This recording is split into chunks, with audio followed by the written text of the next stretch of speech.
I was adopted at birth. My adoptive parents and I have a good relationship now, but it was rocky for a few years there.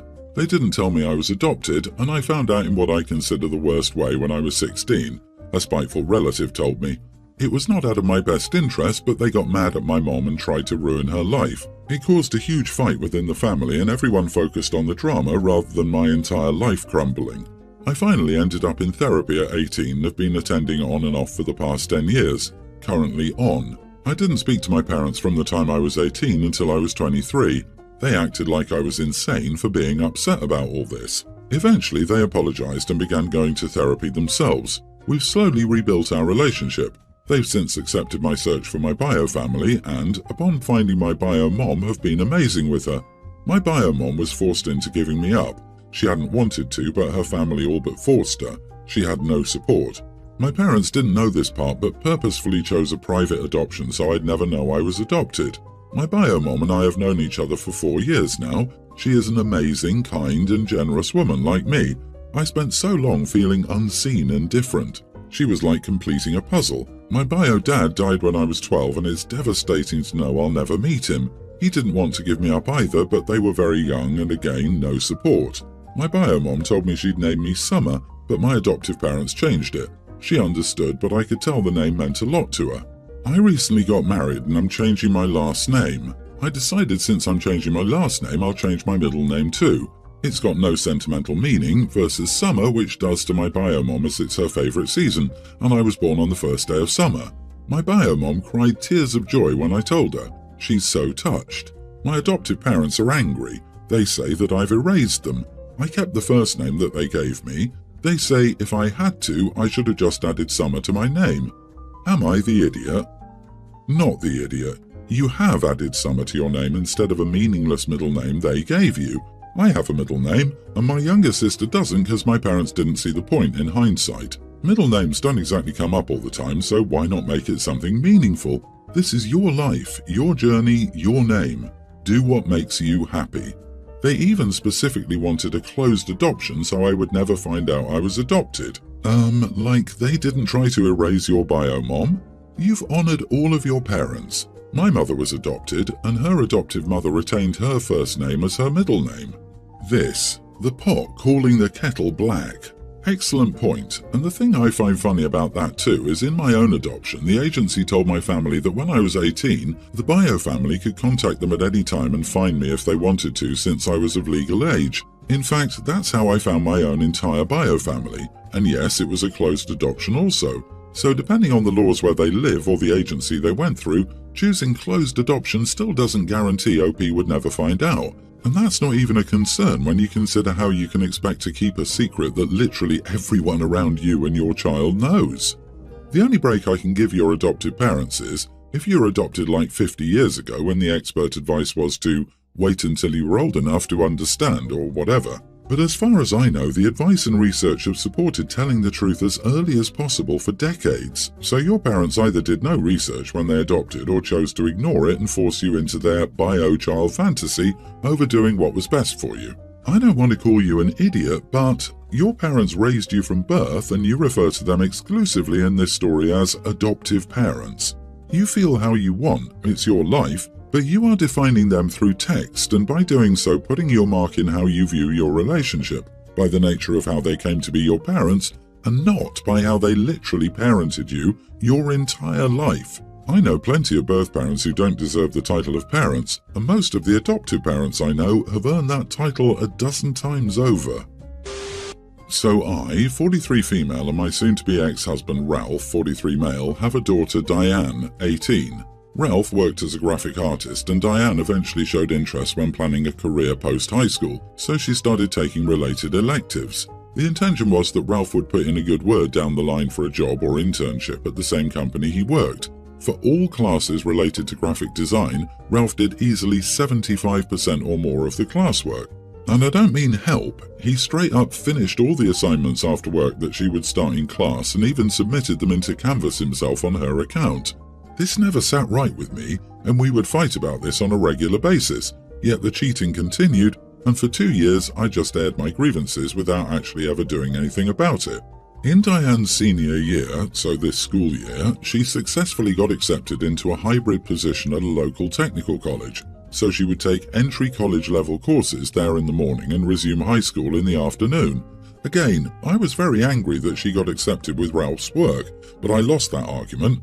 In May, I remember watching Ralph complete her assignments while Diane was eating Cheetos and watching Netflix when I finally had enough. She was about to graduate, was going to go to this college full-time, and we, mostly me, I was the breadwinner to be honest, so most of my money went towards that fund, were literally going to pay for tuition that would be mostly cheated on. And I thought this was beyond ridiculous and a wake-up call needed to happen now. So I emailed one of her instructors what I knew and waited. Pretty quickly the college accused her, and both Ralph and Diane knew it was me who said something right away. I'll spare you the details of that argument, but we are divorcing and Diane refuses to speak to me. A disciplinary meeting occurred and Diane had to prove that she was capable of the coursework on her own for some time and failed, so she was expelled.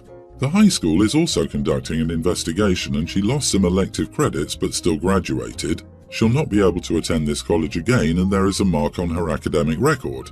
Ralph moved into a relative's place and Diane followed suit. We're going through the divorce now. So the family is pretty split on this, with some saying I did the right thing while others say I shouldn't have interfered, mostly Ralph's family. Am I right or wrong?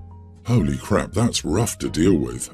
I'm saying not the idiot. Clearly your morals and ethics are much higher standards than your ex-husband's and your daughter's. I don't know what else you could have done besides going nuclear, considering you addressed this before it got to be this bad. I'm sorry you lost your husband and your daughter out of the situation, but I think you did the right thing overall. Neither of them has any morals or ethics, which is just sad. I think Diane would have gotten caught at some point, but then again, maybe not. Forget that, she doesn't belong at that college because she doesn't have the skills. They proved that. They did this to themselves. Of course she can't go to that college. She doesn't have the skills to be there. Of course she got a mark on her record because she cheated. You didn't do anything. This is all on them. In the long run, you prevented that 20 years from now, everyone learns her life is built on a lie and leaves her in the dust. Honestly, you saved their butts from being sued in the future. I'm going to go with everyone's the idiot. She'd eventually have met up with the consequences when she lost her first few jobs or failed her final year or something of that nature. But you should have allowed for the natural consequences to occur. It perhaps wasn't your place to make it happen. They would have happened eventually and you'd still have a relationship with your daughter as you help her both learn the lesson and pick up the pieces of her mistake. I'm sorry, but I don't think you did the best thing, even if it was technically the right thing. I, 21 male, am a twin. We can call my brother Matthew for anonymity's sake.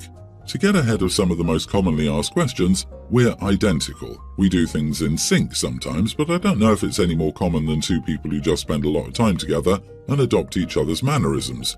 The twin intuition thing is real. We have two older brothers and I love them, but I'm not as close to them as I am Matthew. We've never been away from each other for longer than maybe 3 days. We don't technically live together, but we stay in the same apartment building for college and often just fall asleep at each other's places. My girlfriend, 24, and I have been long distance for basically our entire relationship. I'm busy with school and the music, me and Matthew work together, she lives about 2 hours away and is busy with her job and her grad program. To make a long, somewhat confusing explanation short, she's staying with me for the summer, working shorter hours remotely while she fulfills an in-person grad school requirement at the university I currently attend.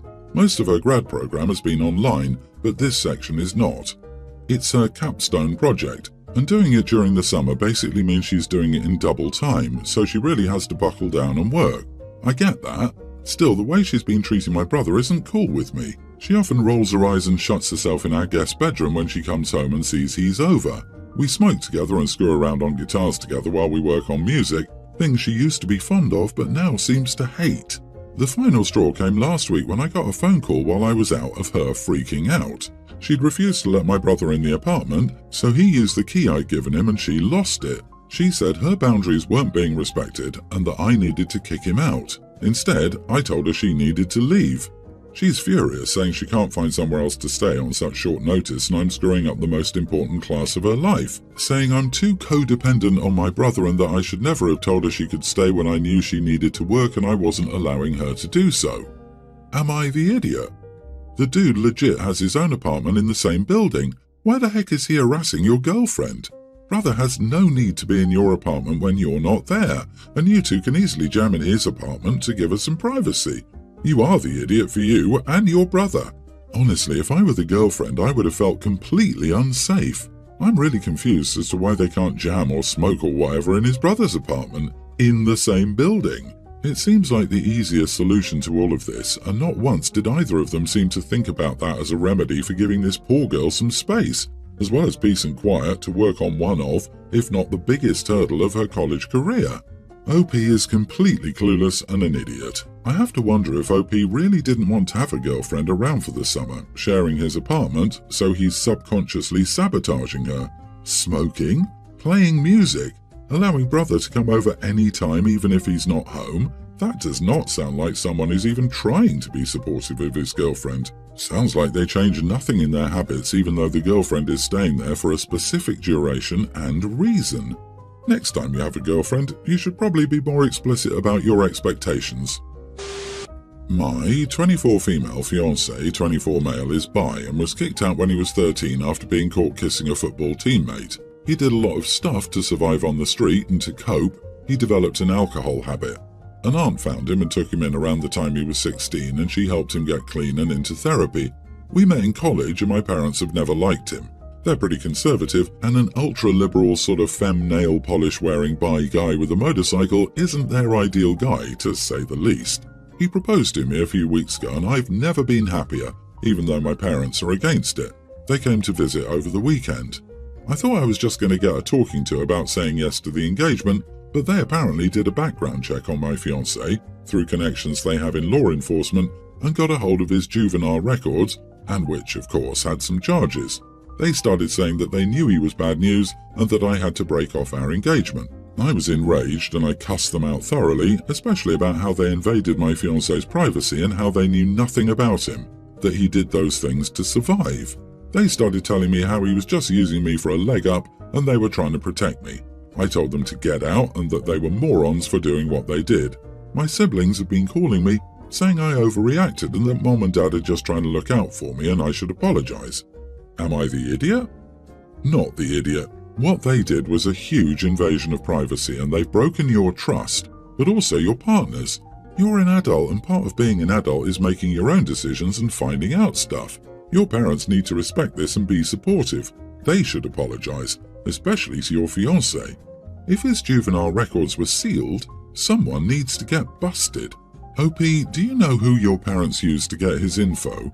Using connections to access juvenile records and then sharing them is a felony offense in most jurisdictions. You may want to drop a dime on the local district attorney, or if your county protects crooked cops, on a local reporter. That's a massive abuse of authority by someone. Your parents thought they were doing research to support you. They went too far when they tried to tell you that you have to break off the engagement.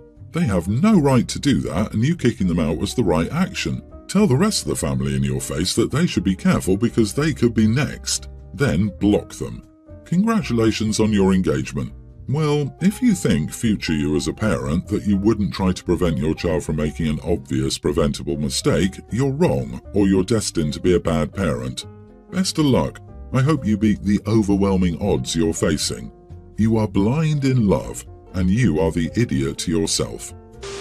The college I go to has a large international population and many of my friends are from other countries. We thought it would be fun to do a potluck dinner where people brought food from where they were from. This was in June. I'm from the United States and not a big metro area, so there's not exactly a ton of interesting cuisine from my area. The dish I decided was most relevant to bring is comprised mainly of pasta and chicken with a sauce. It's not the most complex dish, it's not something that would wow you, but it's a local dish and it's good, so I made it and brought it. I made it homemade, so I did put effort into it. I brought it to the dinner and my friends seemed to like it. However, a couple of people I'm not as close to, and the girlfriend of one of my friends, Ella, were not impressed. She'd been one of the ones to put more work into organising it. I don't know Ella too well, but we met a few times, and she's always been nice to me and I've been nice to her. Her partner is from Japan and brought a really good dish I've never tried before. Ella asked who brought the pasta, and when I said I did, she just said, "Oh." Afterwards, she texted me saying that I should have brought something nicer. She hasn't talked to me since, and some other people also said stuff to me, saying that I was rude by bringing what I did to the dinner, but we made up. There've also been several jokes made about it. I didn't think I was wrong, but the more I think about it, the more I wonder if I should have just brought nothing. I did try and I did make local food, but maybe I should have left the food to the people with more interesting local foods and stuff people hadn't tried. Am I the idiot for bringing what I did? It's a potluck. Not everyone is a gourmet chef. If you cook something outside your cultural background, she complain about cultural appropriation. You're not the idiot. I used to work with someone like Ella and she sucked the fun out of potlucks. I got fed up once and told her I'm black, Irish and made in the USA, so I'm bringing chocolate Lucky Charms. Only then did she quit asking me to bring a dish representing my heritage. There is really one main job of any host or event coordinator. Make everyone feel welcome so that everyone can have a great time. Sadly, Ella violated this one rule miserably. OP, did you have more fun and fond memories of the event because of what Ella said? If not, that's on her. You were thoughtful to contribute, and your contribution was appropriate. With a better host or event coordinator, your efforts would have been appreciated. Move on from negative people like that.